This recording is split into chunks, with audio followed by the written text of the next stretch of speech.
Então vamos lá, pessoal. Vamos ver uma questão agora, trazendo o assunto geometria plana, que certamente estará na prova de vocês, porque é um assunto que mais cai na prova do Enem, tá? E principalmente no que se refere ao cálculo de áreas. Tá, gente, olha só, o que nós temos aqui, na verdade eu vou falar para vocês, ó, é um terreno e o examinador colocou ali uma quadrícula em cima, tá? E cada quadradinho tem lado 4 metros. O que a gente vai fazer para calcular? Gente, você poderia começar resolvendo essa questão dividindo esse terreno, aquela parte mais laranjada ali, né? Dividir em setores, né? Em partes, em figuras planas geometricamente fáceis de descobrir aí a sua área, triângulos, retângulos, trapézios, tá?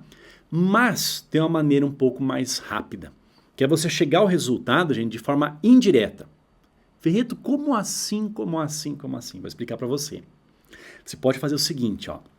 Nós vamos calcular a área do que não está dentro do terreno, tá?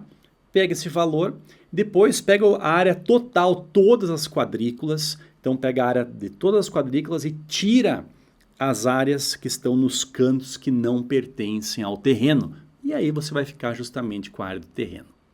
Beleza? Vamos lá? Então, vem comigo aqui. Claro, né, gente, nós teríamos certamente na prova do Enem uma contextualização, né? Ia dizer lá, um agricultor possui uma área de terra, não sei o que, não sei o que. Mas enfim, aqui está mais direto para a gente ir direto ao ponto, olha só. Se o lado de cada quadrícula da figura abaixo mede 4 metros, a área do terreno representado mede, e abaixo nós temos aqui as alternativas, tá? Claro que o quadrado aqui tinha que estar no expoente, mas tudo bem. Bom, gente, o que nós vamos fazer? O que eu acabei de falar para vocês? Por exemplo aqui, gente, olha só. Eu vou calcular quanto é que vale a área de todo esse terreno, tá? A quadrícula, cada quadradinho aqui, ó, tem 4 metros de lado. Então, a área é 16. Você concorda, então, que todo esse retângulo que eu coloquei aqui, ó, tem área 16 mais 16 é 32?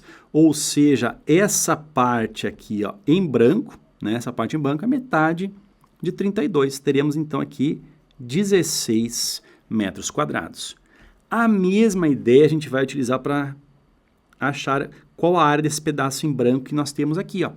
Aqui é 16 mais 16 mais 16, dá 48. Dividido por 2, teremos aqui o valor 24. Tá? Então, essa parte aqui, ó, 24 metros quadrados. Agora, aqui, ó, gente. Aqui nós vamos pensar o seguinte, ó. Essas duas aqui, somente essas duas, tá? Isso daqui, ó, seria 16 mais 16, isso aqui dá 32, tá? Então, essas duas aqui, ó, 32. Agora, deixa eu pegar outra cor aqui para facilitar o teu entendimento, ó. Esses 4 aqui de baixo, gente, seria 4 vezes 16 o total, né? 64. Como é apenas a metade, 64 dividido por 2, teremos 32.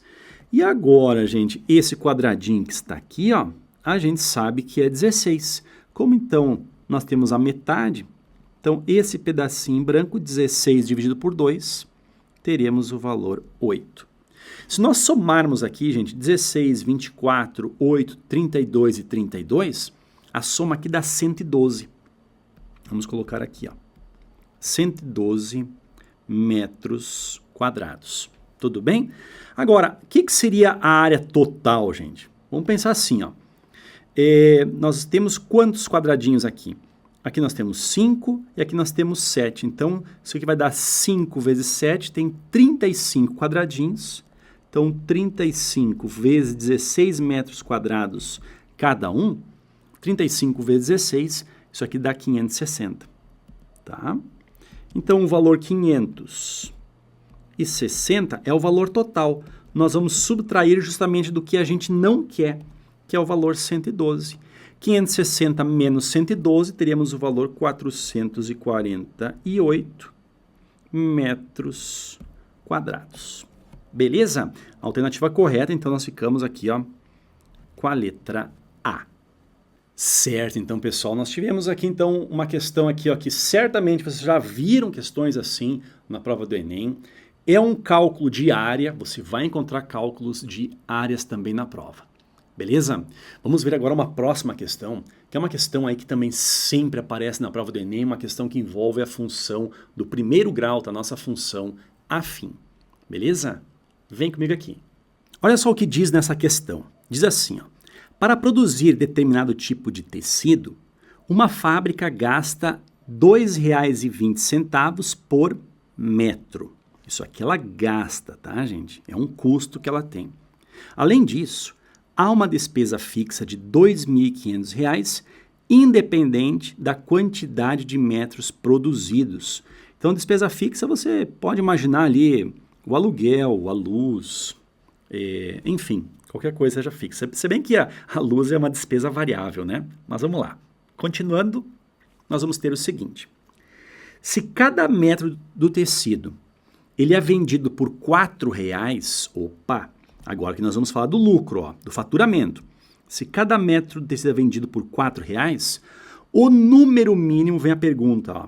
Então a pergunta, quer saber o número mínimo de metros no qual a fábrica passa a ter lucro com a venda e abaixo nós temos aí as alternativas. Questão aí bem prática, né, que rotineiramente cai na prova do Enem. Vamos pensar o seguinte, gente, o que é o lucro? Lucro é aquilo que você fatura, é o que entra de dinheiro, faturamento, menos, você tem que excluir, né, as suas despesas, tá? Então o lucro nada mais é do que faturamento, né, as vendas em si, menos as despesas. Parte desse princípio, tá? Vem comigo aqui. Então podemos pensar assim, ó, que o nosso lucro, então, é justamente o quê? É o que a gente vende menos as despesas, tá? Coloquei fácil assim para você entender. Bom, o que seria a venda, né? A venda tá aqui, ó. Se cada metro de tecido é vendido por R$ 4,00, então vamos fazer o seguinte, ó, é R$ 4,00, a quantidade em dinheiro de venda é 4 vezes a quantidade de metros de tecido. Então o X aqui, ó, representa quantos metros de tecido a gente está utilizando, beleza? Nesse caso, vendendo. Bom, agora em relação à despesa, o que seria a despesa? Despesa está aqui em cima, ó. Ela gasta R$ 2,20 por metro, tá? Essa fábrica, R$ 2,20, que é a mesma coisa que 2,2, vezes a quantidade de metros, e tem mais o valor fixo de R$ 2.500. Beleza? Então, o que nós vamos ter aqui, ó? Nós vamos ter que o lucro, então, para ela tenha lucro, né? Então, o lucro, olha só, é dado por venda, 4 vezes o X, menos, agora cuidado, hein, gente? Menos tudo isso daqui, ó. Tá? Então, ó, menos, abre parênteses, 2,2x mais 2.500, beleza? Então, nosso lucro aqui será 4x. Esse negativo na frente do parênteses, vocês sabem que ele irá trocar o sinal de todos os termos que estão no interior do parênteses. Menos 2,2x e vai ficar menos 2.500. Então, esse nosso lucro é 4x menos 2,2, isso aqui dá 1,8x, menos 2.500. Gente, para ter lucro, né, no qual a fábrica passa a ter lucro com a venda, significa que isso daqui, ó, deve ser o que, gente? Maior do que zero, tá? Então, pega esse menos 2.500, manda para o lado direito, ele passa com um sinal positivo. Teremos, então, que 1,8 vezes o x é maior do que 2.500. 1,8 está multiplicando, desce dividindo, tá? Então, o que nós vamos ter? Nós vamos ter que o x ele tem que ser maior do que a divisão 2.500 dividido, então, por 1,8. Bom, o que eu faço aqui, né, gente? Para tirar esse número decimal. Isso aqui, gente, é a mesma coisa, ó. Multiplica o denominador por 10, aí ficamos com 18, e multiplica o numerador por 10 também, né? Não pode esquecer isso daí. Então, teremos 25.000. 25.000 dividido por 18, tá? Nós vamos ter, então, 1.388,8 8, tá? Mas olha só, gente, se fosse exatamente isso daqui em metros, nós teríamos um lucro exatamente igual a zero, tá? Mas eu quero um valor maior, gente, maior. Então, o número mínimo de metros, qual que é a quantidade de metros imediatamente superior a 1.388,8? 1.389, tá? Então, 1.389, alternativa correta. 1.388 aqui, gente, ó, o que acontece? Se eu colocar 1.388, vai ser um valor abaixo de 1.388,8. Tem que ser um valor maior do que isso daqui, ó, tá? Então, você poderia até pensar assim, ó, tem que ser maior do que esse valor. Ficamos com esse. Beleza? Certo, então, pessoal. Espero ter ajudado um pouco vocês aqui nessa revisão de hoje. Estamos na torcida para todos vocês, tá? Um abração e até mais. Fala pessoal, tudo bem? Olha só, hoje a gente vai para a segunda parte da nossa revisão do Enem, só que antes eu queria te dar um recadinho. Na sexta-feira à tarde, a gente tem um super aulão, com uma surpresa bem legal preparada para vocês, onde a gente vai mandar ver na parte de ciência da natureza e matemática os 4 professores, tá certo? Para você ir lá, a gente fecha a nossa semana com chave de ouro e você vai e faz uma grande prova. Bora lá então, gente! Ó, vamos começar hoje falando sobre a primeira lei de Newton. É isso, a gente vai tratar só sobre as leis de Newton nessa revisão de hoje, tá? A primeira lei, que é conhecida também, pessoal, como lei... Opa, deixa eu só pegar a canetinha aqui, pronto. Como lei da inércia, vamos anotar aqui, da inércia, diz pra gente o seguinte, que todo corpo que está parado tende a permanecer parado, e todo corpo que está em movimento tende a permanecer em movimento, detalhe retilíneo e uniforme, tudo bem? Bom, o que eu queria te mostrar aqui? Dá uma olhadinha nessa situação das pessoas no carro e ali a gente tem 2 situações importantes para a gente relativas à inércia, tá? Uma delas, deixa eu até ir destacando para vocês aqui, ó, tá aqui, ó, é o cinto de segurança. Gente, o cinto de segurança, ele é importantíssimo. Por quê? Porque você está lá andando de carro numa determinada velocidade e se por acaso o carro bate, o carro vai parar. Só que o teu corpo está em movimento e, como diz a primeira lei de Newton, ela tende a permanecer em movimento, ou seja, o teu corpo é jogado para frente. Então, o cinto ele vai te proteger do quê? Da inércia de movimento, tudo bem? Então, importantíssimo você saber isso aí. Agora, vamos ver um outro item que a gente tem aqui no carro que está relacionado com a inércia. Gente, ó, deixa eu puxar daqui, ó, fazer uma bolinha aqui, ó, e puxar a setinha. Aqui a gente tem o encosto de cabeça. Ô, gente, para que serve esse encosto de cabeça? Imagina o seguinte, você está lá no carro, parado no sinal, e de repente vem um motorista desatento atrás e ele bate com tudo no teu carro. O que ele vai fazer? Ele vai empurrar o teu carro para frente. Quando empurra o teu carro para frente, o encosto do banco vai empurrar as tuas costas para frente, e ao empurrar nossas costas para frente, o que tende a acontecer? Ó, as costas são empurradas para frente, o pescoço está lá relaxado, tende a ficar, né? Tua cabeça tende a ficar, imagina se for grande como a minha, né? Aí nem se fala. Bom, o que acontece ali, gente? Devido à inércia de repouso, se esse movimento for muito brusco de empurrar tuas costas e tua cabeça ficar, pode causar algum problema aqui no teu pescoço, né? Você pode vir a quebrar o pescoço. Por isso que é obrigado em todo carro, né? Novo já há bastante tempo, já isso, a ter no carro o quê? Esse encosto de cabeça, porque aí se as costas forem empurradas, você vai até ter aquele rebotezinho para trás assim, mas tua cabeça vai bater no encosto e aí não vai correr risco de quebrar o pescoço, tudo bem? Então o encosto te protege quanto à situação de inércia de repouso, tudo bem? Então são 2 itens legais ali para a gente eventualmente conversar numa prova. Agora, gente, continuando aqui, deixa só eu apagar essas anotaçõezinhas. Vamos lá? Eu queria falar com vocês sobre a segunda lei de Newton. É muito comum a gente ver A equação aqui, ó, diz pra gente que a força resultante que atua num corpo é massa vezes aceleração. A gente usa muito essa equação para resolver problemas de bloquinhos. Então imagina uma situação aqui como, por exemplo, ó, eu tenho dois corpos onde eu vou te dizer que a massa do A é 2 kg, que a massa do B é 8 kg, por exemplo, tá? Aí, algumas forças que a gente tem aqui, gente, ó. Para baixo aqui eu sei que eu tenho o peso do B. Vou fazer uma conta de cabeça. Massa vezes gravidade, como a gravidade é 10, 8 vezes 10, o peso do B é 80 newtons, tudo bem?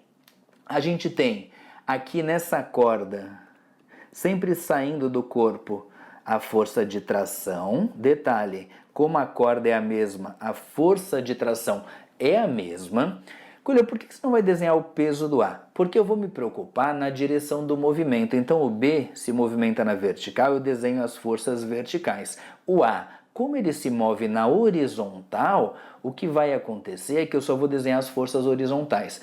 E vamos supor que a gente tem aqui ainda, eu vou colocar para vocês uma força de atrito. Já vou colocar o valor dela, tá? Vamos supor aqui 10 newtons, tudo bem? Bom, como que eu aplico a segunda lei de Newton nessa situação?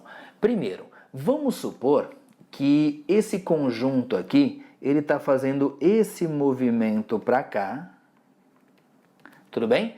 E eu quero descobrir qual é a aceleração desse conjunto, tudo bem? O que eu vou fazer? Eu vou aplicar a segunda lei de Newton para cada bloquinho. Então aqui, ó, primeiro no bloco A. Gente, no bloco A eu tenho duas forças, tração e força de atrito. Como o movimento está nesse sentido que eu estou mostrando aqui na tela para vocês, o que está a favor do movimento eu digo que é positivo. Então, como é que eu faço a resultante no bloco A? Eu faço assim, ó, é tração menos força de atrito, tudo bem? É igual ao quê? Massa do A vezes aceleração. Agora, eu já sei alguns valores ali, não sei? Ó, eu sei a força de atrito, então eu posso pegar aqui, ó, no lugar do F atrito, eu posso ir lá escrever assim, ó, é 10, tudo bem? Eu não sei a massa do A, sei, né, que é 2 kg. O que eu vou fazer? Já vou colocar aqui, ó, é 2 vezes o A. Pronto, parei aí. No bloco B, eu posso fazer a mesma coisa. Olha só, no bloco B, eu vou fazer força resultante é massa vezes aceleração. Gente, força resultante, o que a gente falou? O movimento não está nesse sentido aqui, ó. O bloco B não está indo para baixo, então o que está a favor do movimento é positivo. Então vai ser aqui, ó, peso do B, positivo. A tração está para o outro lado, então é menos a tração. É igual a massa do B agora, vezes a aceleração. Só que eu vou fazer como eu fiz antes, né? Aquele número que eu já sei, eu já vou substituir. Por exemplo, o peso do B, ó, eu sei que é 80, então eu vou escrever aqui, ó, 80. A massa do B, eu sei aqui, ó, que é 8, então eu vou colocar aqui, 8. Colheu, de onde você tirou esses números, esses valores de massa aqui? Gente, eu chutei para vocês uns valores, é como se o enunciado tivesse dado isso, tudo bem? Aí a força de atrito também é como se o enunciado tivesse dado essa informação para a gente, tá bom? Bom, vamos continuar. Agora, você percebe que eu tenho duas equações e duas variáveis. Tem várias formas de resolver isso. Uma, que é muito comum dar certo, é fazer o quê? É somar as duas equações. Então aqui vai dar assim, ó, é t menos 10 mais 80, e aqui ó, é menos t, não pode esquecer que é o menos t, né? Tudo isso é igual a 2a mais 8a é 10a. Ô, gente, olha aqui, ó, é t com menos t, tudo bem? Vai embora. E aqui ficou assim, ó, menos 10 mais 80 vai dar pra gente 70. É igual a 10a. Gente, para isolar o A, o que eu faço? O 70 está do outro lado, esse 10 que está multiplicando, passo lá para o outro lado dividindo, e aí a aceleração é 7 metros por segundo ao quadrado, tudo bem? Lembra que na aula passada eu fiz uma revisão mais conceitual com vocês, né? Se eu coloquei ali um monte de conta, é isso, né? Nas questões que abordam física no Enem, a gente encontra contas, encontra conceitos, por isso que eu estou fazendo uma revisão bem completa assim para vocês, tudo bem? Então, pessoal, basicamente o que a gente fez? Desenhou as forças, definiu o sentido do movimento, tudo bem? E, a partir dali, aplicou essa equaçãozinha, força resultante é igual a massa vezes aceleração, tanto para o bloco A quanto para o bloco B. E achou ali o valor da aceleração, tá certo? Bom, vamos continuar. A gente já falou da primeira lei de Newton, já falou da segunda, agora a gente vai falar da terceira lei. Para isso, deixa só eu apagar essas informações na tela. Faz o seguinte, se você não terminou de anotar, ou dá um print se você está com o celular, ou se não, de repente pega o celular, né? Tira uma foto aí da tela. Se não, também vai ficar salvo para você esse vídeo, depois você consegue anotar. O mais importante é que você tenha entendido ali o passo a passo da resolução, tá bom? Bom, pessoal, vamos continuar então. Deixa eu apagar ali e vamos passar adiante. Opa! Vamos falar um pouquinho sobre a terceira lei de Newton. Gente, a terceira lei é conhecida como lei da ação e reação. Ela está muito presente no nosso dia a dia, tudo bem? E aí, por exemplo, numa situação onde você vai chutar uma bola de futebol, esse ano foi ano de Olimpíada, pode ser que eles falem sobre esportes, então pode ser chutando uma bola de futebol, pode ser sacando uma bola de vôlei, no tênis, e aí vai, né? Em diversas situações no dia a dia eu vou mostrar para vocês algumas aplicações práticas. Gente, o que vai acontecer? Ação e reação é basicamente o seguinte, ó. Deixa eu só trocar a cor aqui, pronto. Se eu chuto a bola, eu estou fazendo uma força na bola para cá, a bola naturalmente vai fazer uma força pro outro lado, tudo bem? Então é sempre assim, ó, eu te empurro, você me empurra, ação e reação, joia? São sempre forças, olha lá, gente, importante a gente saber isso aqui, tá? São sempre forças de mesmo valor, ou seja, é mesmo módulo, é assim que aparece pra gente na hora da prova, tudo bem? Detalhe, se eu empurrar uma parede na horizontal, ela me empurra na horizontal. Se eu empurrar o chão na vertical, ele me empurra na vertical. Ou seja, as duas forças têm sempre a mesma direção. Se uma força é vertical, a outra é vertical e vice-versa, tudo bem? Agora, gente, olha só, mesmo módulo, mesma direção, porém, olha só, essa está apontando para cá e essa está apontando para cá, uma para cada lado. Ou seja, são forças sempre de sentidos opostos, certo? Então assim, ó, se uma é 10 newtons para cima, a outra vai ser 10 newtons para baixo. E aí é que vem uma pegadinha muito comum em prova, né? Não só no Enem, em vestibular também. Enfim, e é normal esse raciocínio surgir na nossa mente. Peraí, Coelho, se elas são de mesmo valor e uma para cada lado, então elas vão se anular, né? Porque lembra, a gente falou de segunda lei de Newton, não vão se anular. Sabe por quê? Dá uma olhadinha aqui, ó, na figura. Uma força está agindo na bola, a outra está agindo no pé, ou seja, elas agem em corpos diferentes. Você empurra a parede empurra você. A resultante só pode dar zero quando as forças são no mesmo corpo. E aqui, como elas são sempre em corpos diferentes, a ação e reação nunca, em hipótese nenhuma, vão se anular. Tudo bem?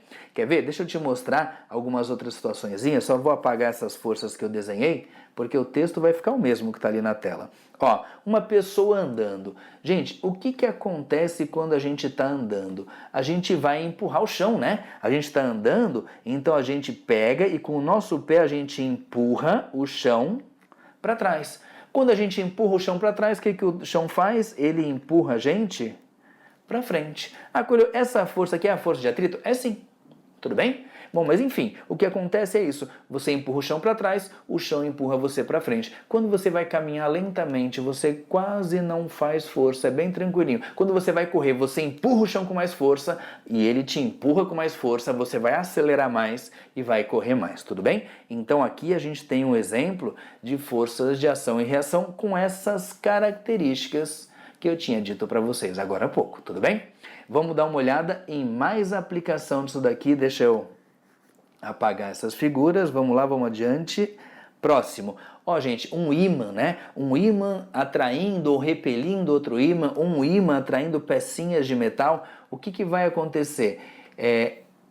Deixa eu só mudar a cor aqui para vocês. Pronto. Ó, aqui o ímã tá fazendo uma força nessas bolinhas para cá, ó, assim, ó, atraindo, tudo bem? E as bolinhas naturalmente estão fazendo uma força no ímã para cá. É a atração. Então, não é o ímã que atrai as bolinhas. O ímã atrai as bolinhas e as bolinhas atraem o ímã. É uma atração mútua, uma atração das duas partes, é recíproco, tudo bem? E lembrando sempre mesmo módulo, mesma direção e sentidos opostos. Deixa eu te mostrar mais uma situação aqui. Vamos apagar aqui. Vamos lá, deu. Próximo. Lá na eletricidade a gente aprende, lembra que os opostos se atraem? Carga positiva atrai carga negativa, tá aqui, ó. O mais atrai o menos e o menos atrai o mais. São sempre duas forças, olha lá, de mesma direção e sentidos opostos.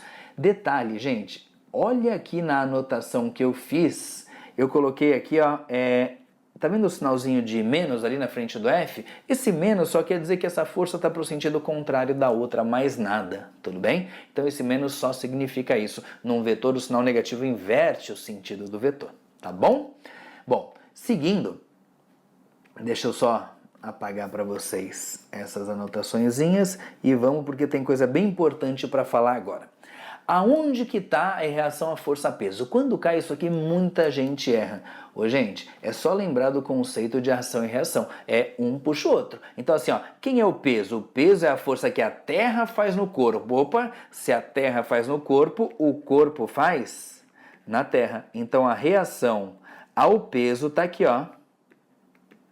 Vou colocar o sinalzinho de menos, igual eu te mostrei antes, porque inverte o sentido, tá bom?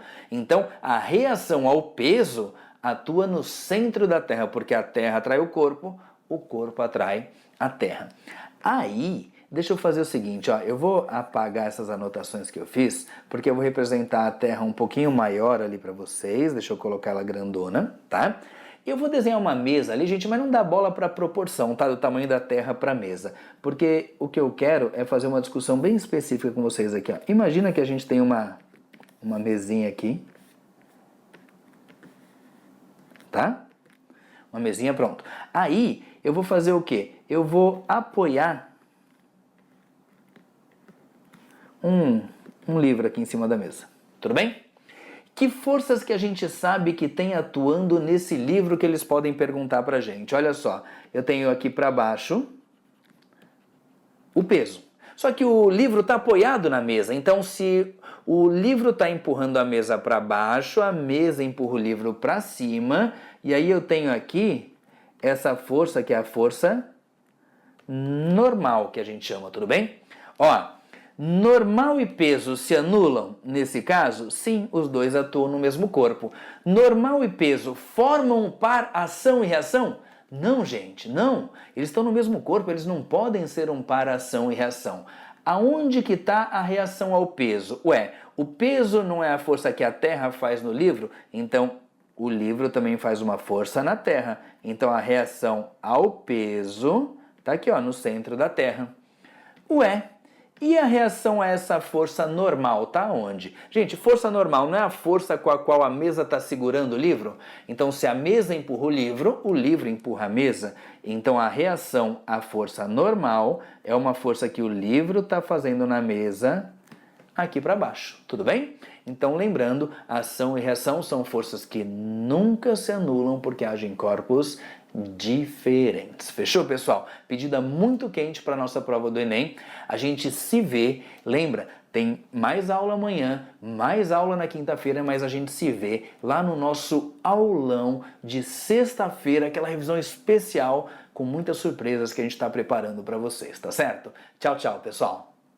Gente, agora é hora de mais uma vez nós reforçarmos aquele compromisso que eu tive com vocês desde o começo da nossa preparação. Mãos dadas, juntos, que é dessa forma que a gente vai conseguir. Eu quero você, sorriso no rosto, empolgado. Se de repente você não gostou muito do primeiro dia, esqueça, vem o segundo aí e nesse segundo você vai arrebentar e nós vamos estar juntos lá. Você vai estar ouvindo as nossas vozes dizendo: faz isso, faz assim, é desse jeito, e vários sorrisos lá na hora. Não vamos perder tempo não, vamos revisar aqui mais uma matéria, mas lembre, você não tá só, a gente tá junto nessa. Olha só, matéria top 3, hein? Eletroquímica. Vamos lembrar as coisas aqui, vamos botar, arrebentar essa parada, vamos começar isso daqui. Olha, gente, imaginem a história da eletroquímica. Primeiro, eletroquímica sempre está associada com o que a gente chama de reação de oxirredução. Então, toda vida que nós pensarmos em eletroquímica, a gente está pensando na reação de oxirredução. Sempre lembrando que oxidar, o nome já diz tudo, é perder elétron. Reduzir quer dizer ganhar elétron. Então, você vai ter alguém perdendo e você vai ter alguém ganhando. Esse processo ele pode ocorrer de forma espontânea, ou eu posso forçar esse processo a acontecer. Aí você vai, e aí, Michel, olhe, sigam a seta aqui por cima. Se a reação química de oxirredução gerou corrente, eu tenho uma pilha. Lembrando que a pilha, gente, ela pode ser chamada de célula galvânica, ela pode ser chamada de bateria, ela pode ser chamada de gerador. Imaginem que o cara diga assim, ó, uma célula eletroquímica de combustível. Aí tu pensa, pô, célula eletroquímica. Combustível, o que é o combustível? É um local, é uma substância que eu uso para gerar energia. Então, uma célula eletroquímica de combustível nada mais é do que uma pilha. Eu vou ter uma célula que gera energia. O combustível é uma substância que armazena energia para eu usar a hora que eu quiser. Então, célula a combustível eletroquímica é uma pilha. Beleza, vão lembrando. Toda pilha é processo espontâneo. Se é um processo espontâneo, quer dizer que tem a DDP, a diferença de potencial maior do que zero. Então, isso caracteriza a espontaneidade. Você sabe que numa pilha, quem tem a maior tendência de ganhar elétron, que é o maior potencial de redução, vai sofrer redução. Quem tem a maior tendência de perder, que é o maior potencial de oxidação, vai perder. Então, na pilha, essa diferença ela sempre vai dar positiva. Já na eletrólise, a eletrólise, gente, é o contrário da pilha. Então, pensem, se num sentido a DDP é positiva, se eu trocar, a DDP é negativa. Então, quando a corrente elétrica ela provoca a reação química, eu tenho o que nós vamos chamar de eletrólise. Então, a eletrólise é quando a corrente elétrica provoca a reação. Lembrando que esse processo é um processo não espontâneo. Eu preciso forçar para que ele venha a ocorrer. E, claramente, a DDP na eletrólise, ela é negativa. Então, se vocês ouvirem as palavras como a energia foi consumida, poxa, se eu consumir energia, quer dizer que eu precisei dessa energia, ali eu vou ter uma eletrólise. Então, a pilha, ela gera, a eletrólise, ela consome, a eletrólise é um receptor. Então, isso aí, ó, tranquilo. Agora, qual é aquela palavrinha lá em pilhas que salva a gente? Velho, pão. Para vocês lembrarem, na hora isso salva, porque às vezes a gente tá nervoso, né? Então, para soltar mais tranquilo, você vai, pão. O que é pão? Na pilha, o ânodo oxida. Sempre, gente, ânodo, oxidação, não muda. Se você detectou que teve uma oxidação, quer dizer que aumentou o NOx, calculou o NOx aumentou, oxidação. Oxidação sempre é ânodo. A única diferença entre a pilha e a eletrólise é o sinal do cátodo e do ânodo. Olha só, então na pilha, o ânodo oxida e é o polo negativo. Você vai com o pão na cabeça, pão, pão, pão, pão, pão e pão. Então na pilha, o ânodo oxida, polo negativo. E na eletrólise, o ânodo, você já sabe, oxida. Porque ânodo sempre oxida. Ó, oxidação, ânodo, redução, cátodo. De tanto ouvir isso fica chato, mas a gente não esquece, né? Então, se você vir oxidação, ânodo, redução, cátodo. A diferença é que na pilha o ânodo é negativo. Chegou na eletrólise, o ânodo é o polo positivo. Então lembrem, a diferença entre a pilha e a eletrólise é o sinal. O ânodo na pilha é negativo e na eletrólise o ânodo é positivo. O cátodo da pilha é positivo e o cátodo da eletrólise é negativo. Não confundam o sinal do polo com a DDP, não tem nada a ver, né? Na pilha a DDP é positiva e na eletrólise a DDP é negativa. Isso que a gente está estudando aqui embaixo é o sinal do polo, é o sinal do cátodo e o sinal do ânodo. Então, pão, pilha, ânodo, oxida, negativo. Só o pão já salva muito. Então, lembrou? Colocou na cabeça? Pilha eletrólise, só troca o sinal do polo. Se um é positivo, o outro é negativo. Acabou. Lembrem comigo isso aqui. Semi-reação. Leiam aqui rapidinho, ó. Olha essa primeira. Fe2+ ganha 2 elétrons e vira ferro. Gente, de forma clara, eu estou percebendo que o íon ferro, lembrem, isso é o íon ferro, ele ganha 2 elétrons e ele transforma-se em ferro. Então esse potencial é o potencial de redução. E esses valores nada mais são do que a facilidade que esses elementos têm de sofrer a redução, de ganhar os elétrons. Vamos ver quem é que tem o maior valor. 0,44 negativo, 0,76 negativo, positivo, menos 0,25, menos 0,4, opa, mais 0,86. Então eu posso dizer que esse íon mercúrio, ele ganha elétron mais fácil. Então, se eu ligar o mercúrio com qualquer outra coisa, a tendência é que ele vai ganhar o elétron, porque ele tem uma maior de redução. Se você trocar os sinais, quem é que vai ter, gente, o maior de oxidação? Vamos trocar os sinais. Esse primeiro, em vez de menos, dá mais, aqui dá menos, mais e mais. Podem ver que esse aqui vai ficar mais 0,76.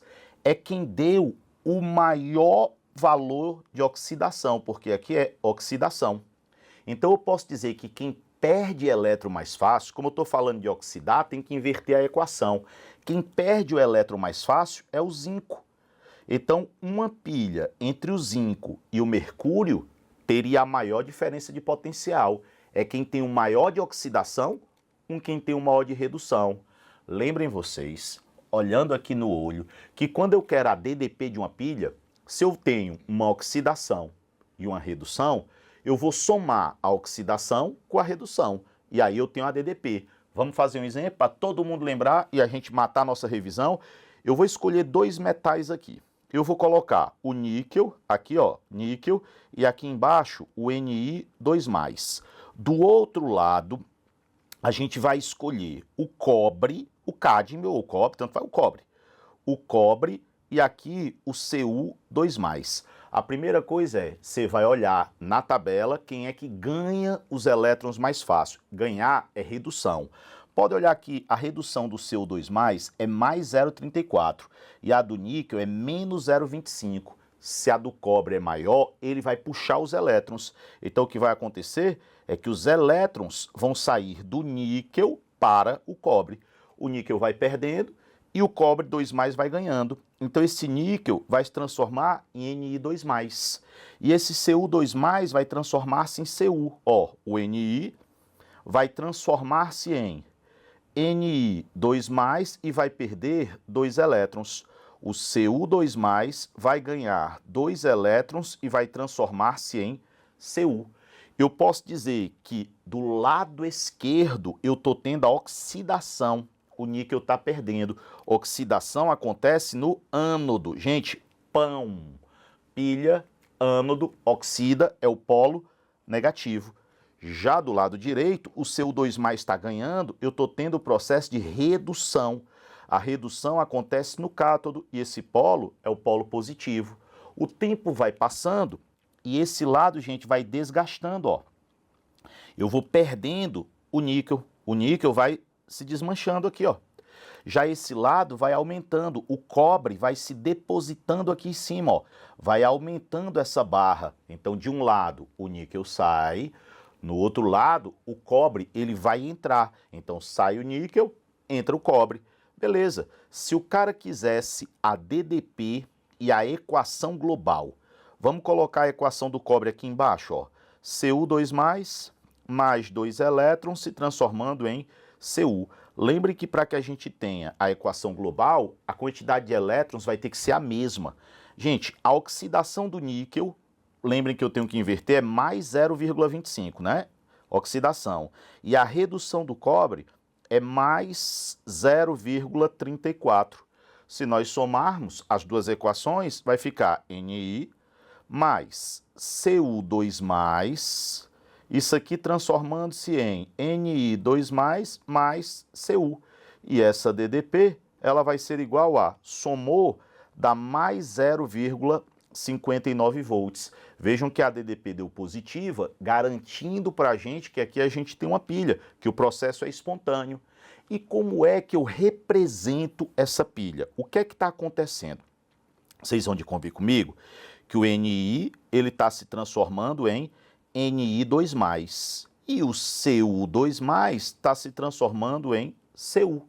É aí que você, lendo da esquerda para a direita, você percebe, ó, o níquel era 0, ele vai para mais 2, aumentou. Se aumentou, ele sofreu oxidação. Oxidação é ânodo. Gente, o Cu2+ foi para Cu, se era mais 2, foi para 0, diminuiu. Se diminuiu, ele sofreu redução. Redução vai ser cátodo. Na pilha, ó, pilha, ânodo, oxida, polo negativo. Aqui do outro lado, o cátodo vai ser o polo positivo. Então, ó, vejam que o Ni está se transformando em Ni2+, e o Cu2+ está se transformando em Cu.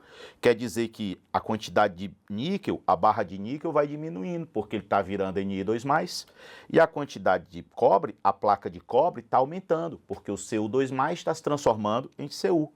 É isso que acontece. Então, isso, gente, é o resumo de pilha, né? Olhem como, sem girar, né, Michel? Olhem como vocês têm um resumo de pilha bem bacana aqui, para que vocês possam fazer essas questões. Eu quero as duas últimas coisas. Vocês lembram que é metal de sacrifício? Metal de sacrifício é aquele que se oxida para proteger alguém. Se ele se oxida, ele tem que se oxidar mais fácil do que o protegido. Então, metal de sacrifício deve ter o maior potencial de oxidação. Aqui a gente viu na nossa tabela que quem tem o maior potencial de oxidação é o níquel. Desculpem, o níquel não, o zinco, né? Até marquei aqui, ó, é mais 0,76. Então, o zinco, por ter o maior potencial de oxidação, com certeza é a espécie que funciona melhor aqui como metal de sacrifício. Ele pode servir de metal de sacrifício para todos os outros. Sempre lembrando que se ele quiser saber metal de sacrifício da substância X, eu tenho que me oxidar mais fácil do que o X. É só olhar o valor. Se eu tiver potencial de oxidação maior, eu vou me oxidar mais fácil do que esse X. Só isso. E, gente, uma última observação. Imaginem que ele dê a equação de uma pilha, dessas que a gente usa cotidianamente, tipo a pilha alcalina, e ele diga que a equação, ó, você não tem que saber decorado, tá? Ele vai dizer qual é a equação. Ele coloque MnO2 mais Zn mais H2O, isso aqui produzindo Zn2+, mais Mn2O3 mais OH-. Primeira coisa, vamos deixar bem balanceado isso. Se eu tenho 2 manganês, aqui terei que ter 2. Se eu tenho 2 hidrogênios, aqui eu tenho 2. Está toda balanceada, toda certinha. Aí ele pergunta, isso é uma pilha ácida ou alcalina? Aí você olha, opa, hidroxila. Tem hidroxila, pilha alcalina. Se tiver H+, pilha ácida. Quem é o cátodo, quem é o ânodo? A gente perguntar quem é o cátodo, quem é o ânodo, é estar perguntando quem oxida e quem reduz. Aí lá vai você, ó. O oxigênio é menos 2 aqui. 2 vezes menos 2 dá menos 4. Então esse manganês, ele é mais 4. Toda substância simples é 0. O zinco aqui, ele é mais 2. O oxigênio é menos 2, dá menos 6.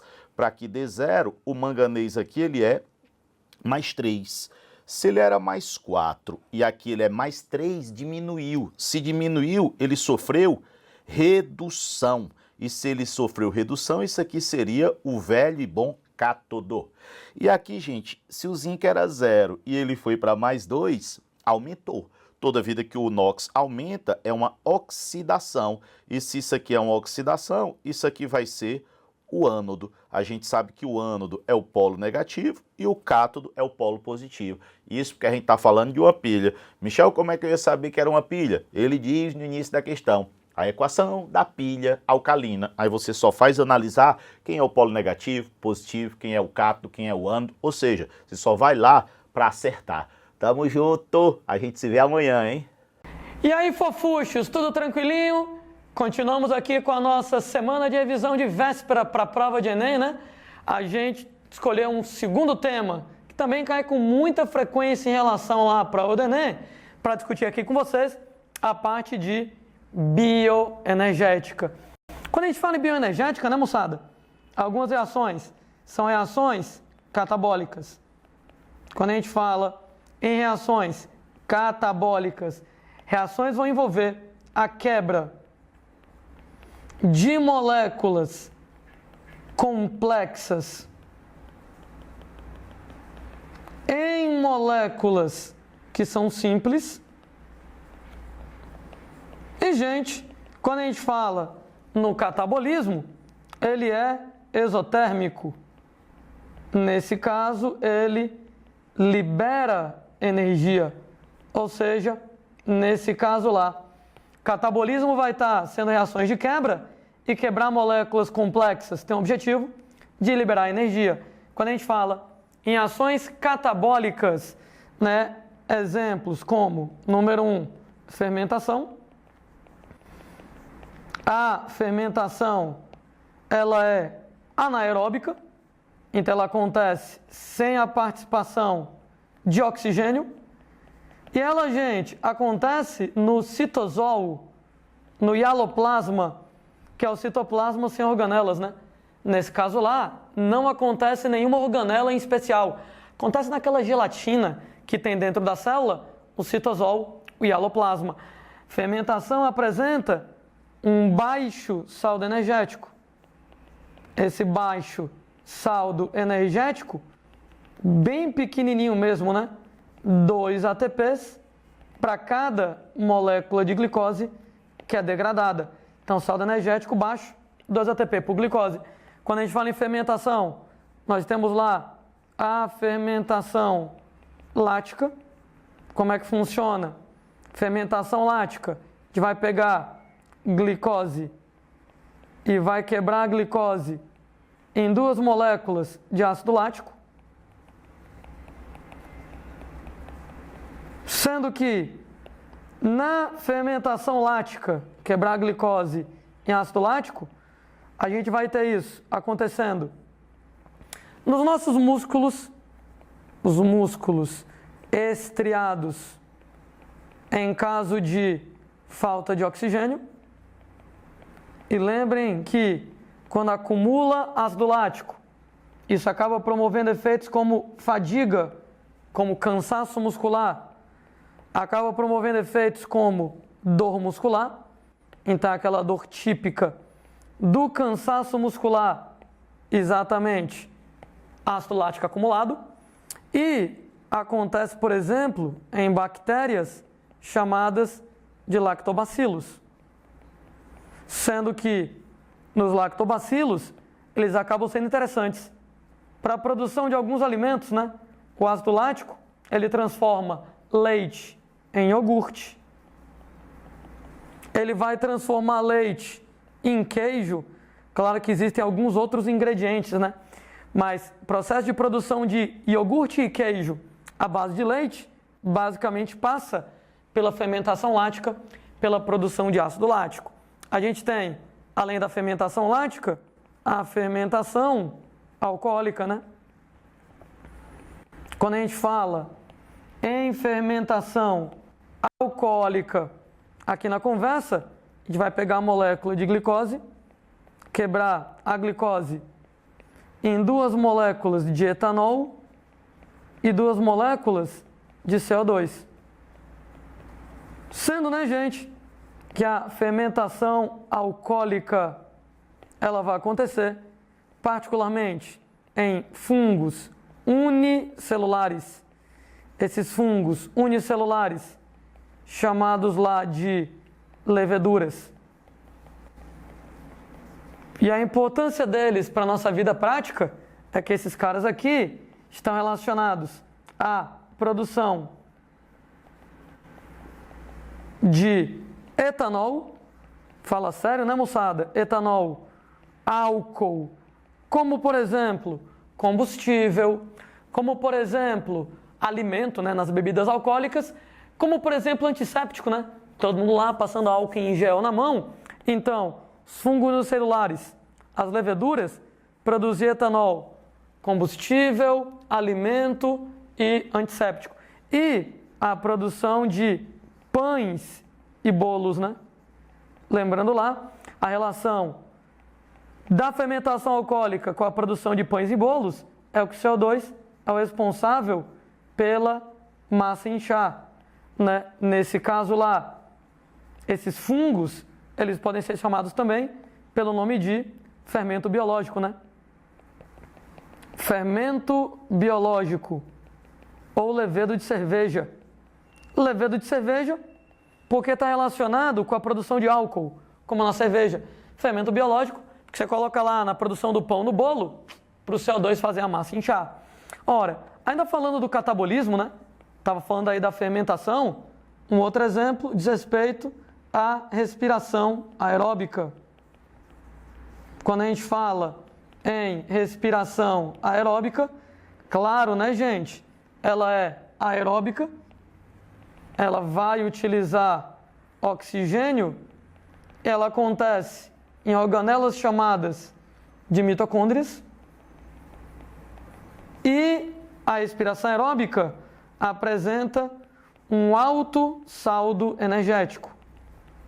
Enquanto o saldo energético da fermentação é de 2 ATPs por glicose, na respiração aeróbica o saldo ele é até 38 ATPs por glicose. Ô, gente, é muito maior, né? Na fermentação é 2 ATP por glicose.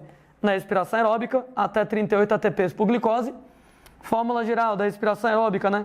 Você vai pegar C6H12O6, glicose, mais oxigênio, dando CO2, mais água, claro, mais energia aqui na brincadeira. Só que, gente, a respiração aeróbica é um processo super complicado, né? De modo que ela vai estar organizada em 3 etapas. 3 etapas da respiração aeróbica. Nós temos, número 1, glicólise. E a glicólise acontece fora da mitocôndria. A glicólise não usa oxigênio e acontece no citosol, no hialoplasma, fora da mitocôndria. Nós temos o ciclo de Krebs. Aí sim, né? O ciclo de Krebs, ele acontece somente com oxigênio e o ciclo de Krebs acontece dentro da mitocôndria, numa área da mitocôndria chamada de matriz mitocondrial, aqui na parada. A terceira etapa da respiração é a cadeia respiratória, a cadeia transportadora de elétrons. Cadeia respiratória, a cadeia transportadora de elétrons também acontece somente com oxigênio e acontece numa parte das mitocôndrias chamada de cristas mitocondriais aqui na conversa. Lembrando que na cadeia respiratória nós vamos ter um outro processo chamado de fosforilação oxidativa, que é exatamente onde você produz a maior parte do ATP da sua vida, né? Fosforilação oxidativa pega adenosina, 2 fosfatos mais fosfato para produzir adenosina, 3 fosfatos. A maior parte do ATP da gente, ele é produzido aí na cadeia respiratória ao nível da fosforilação oxidativa. Tudo isso que a gente está comentando até agora diz respeito lá ao catabolismo, né? A gente lembra lá do anabolismo, onde o anabolismo diz respeito lá a reações de síntese de moléculas complexas a partir de moléculas simples. E no anabolismo, a gente consome energia, né? O processo ele é endotérmico, ou seja, é um processo que vai trabalhar consumindo energia. Quer dizer então que as reações anabólicas, síntese de moléculas complexas a partir de moléculas simples, endotérmico com consumo de energia. O exemplo mais importante, inevitavelmente, diz respeito, moçada, à fotossíntese, né? Então, inevitavelmente, processo lá de fotossíntese, ele pega CO2 mais água na presença de luz, uma molécula chamada de clorofila para captar luz, produzindo lá glicose e liberando oxigênio como subproduto. Caramba, gente, fotossíntese é importantíssimo para os comentários de ecologia, né? Fotossíntese transforma matéria inorgânica, CO2 e água, em matéria orgânica, glicose. De maneira que, não vou dizer toda, mas quase toda a matéria orgânica do planeta vem da fotossíntese. Então, você vai transformar matéria inorgânica em matéria orgânica. Quase toda a matéria orgânica do planeta vem da fotossíntese. E você libera oxigênio. Quase todo o oxigênio da atmosfera vem da fotossíntese. Então, produz a matéria orgânica da natureza, produz o oxigênio da atmosfera. Sendo, gente, que quando a gente fala lá a respeito de fotossíntese, ela acontece numa organela chamada de cloroplasto. E ela acontece em duas etapas. Duas etapas aqui na brincadeira. Existe lá uma fase clara ou fase luminosa. A fase clara, ela utiliza luz, clorofila para captar a luz. Ela vai produzir ATP.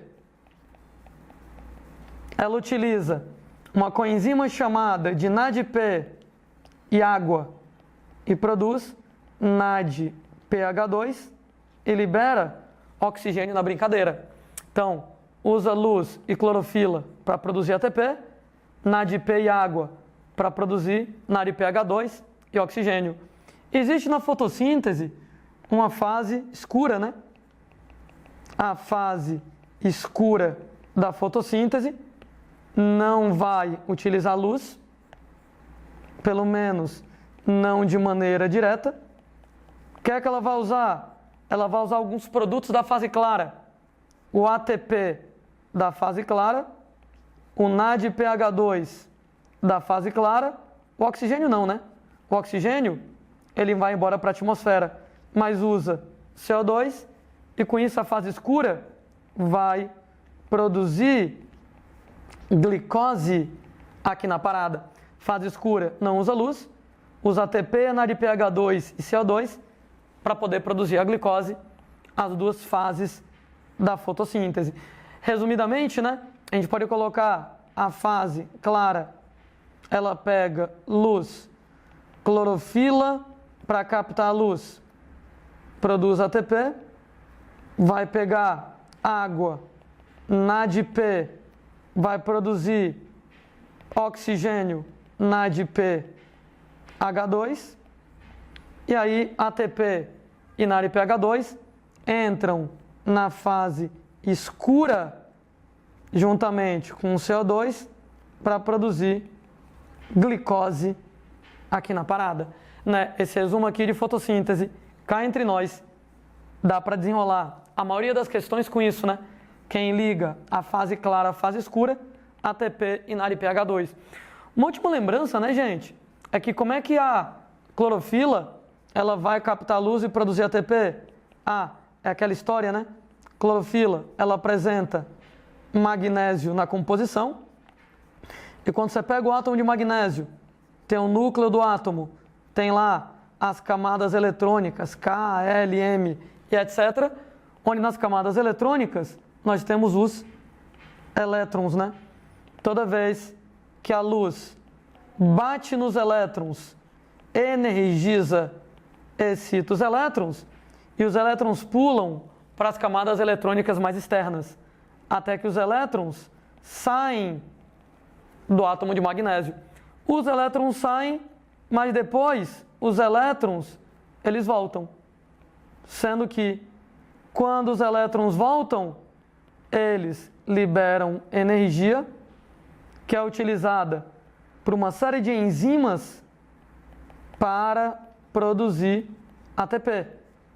Uma interseção entre a biologia e a química, né? A luz excita o elétron procura camadas mais externas, mais energéticas. O elétron sai, o elétron volta. E aí, quando o elétron volta, ele libera energia e você produz ATP. Indiretamente, eu estou transformando luz em energia química, né? Daí, especialmente em ecologia, a fotossíntese tem muitas metáforas. Conversão de matéria inorgânica em matéria orgânica é fotossíntese, é uma metáfora para fotossíntese. Outra importante metáfora para fotossíntese é a conversão de luz em energia química. Sendo que essa energia química, num primeiro momento, no ATP, e depois do ATP, você usa energia para fabricar glicose. Né? Daí, em questão de ecologia, por exemplo, no Enem, às vezes o cara não escreve fotossíntese. Falou em transformar matéria inorgânica em matéria orgânica. Em transformar luz em energia química, provavelmente é da fotossíntese que o cara está falando. A gente, moçada, pega uma questão bem rapidinha da prova do Enem digital desse ano, né? Quem não viu, né, é bom dar uma olhada, né? Quem já fez, vai lembrar aqui com a gente. Em uma das etapas do processo de produção de iogurte, esquematizado na figura, ocorre a mudança da consistência característica do leite de líquido para gel. Ora, moçada, produção de iogurte é exatamente através da ação da fermentação lática, né? Nesse caso, moçada, a ação das bactérias do grupo dos lactobacilos. E nesse caso, quando você faz fermentação lática, que você produz ácido lático, o ácido lático, ele desnatura a caseína, principal proteína do leite, no que desnatura a proteína caseína do leite. Ora, gente, o leite coagula, o leite coalha, o leite fica pastoso, né? Então muda a consistência do leite bem líquido para um gel pastoso. É exatamente o ácido lático que faz isso, desnatura a caseína, coagula, coalha o leite para ficar pastoso. Então, gente, isso aqui acontece ao nível da fermentação lática, né? Ao nível do 3, opção correta para marcar, letra C de 3. Valeu demais, moçada, e até amanhã. Tchau, tchau, gente.